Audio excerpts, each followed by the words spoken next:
When I was in college, someone at some point told me, you know, if you're gonna make movies, don't shoot on the water, don't shoot with children, and don't shoot with animals. And our movie is really about children and animals on boats.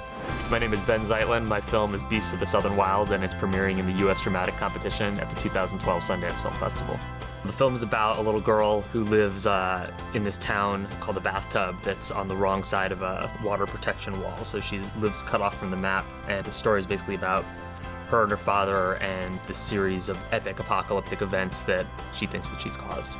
The way that I work is I sort of find the story, and I kind of know who the characters are, and I have a sense of what it's about. And you know, I knew the film was going to be shot with non-actors, so we try to start casting very early on. Over the course of about 8 months, I think we looked at about 3,500 different kids, and it was like over the course of that process that we started to figure out who the character was. We realized that it was a girl.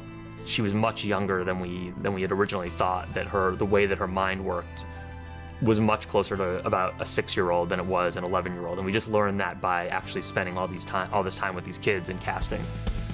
Maisie, our Quevenjane, when she showed up for her callback, she was the first person to come in. It was like this shocking thing where you see different children do a scene so many times, and then suddenly you're like looking at a warrior in the part, and it's like you just have this moment of realization that this is your character, and it's not at all who the character was, and it's not at all who you were imagining, but it's so clear that the spirit is exactly the spirit of the movie and the spirit of the part. South Louisiana is its own sort of apocalyptic landscape. It's like with the oil spill, it's that this stuff was actually kind of happening, where there was one day on the shoot where we woke up and they were talking about closing fishing for 10 years in the town where we were shooting.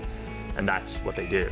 You know, it's a fishing town. So there's a real apocalypse. And Sundance labs are really a process of like self-investigation. They like break you down, and they sort of tear apart your ideas, and they force you to think of what exactly it is that makes you like an idea. Every frame of the movie, I can tell you why it's there, you know, which I could not have done before the labs.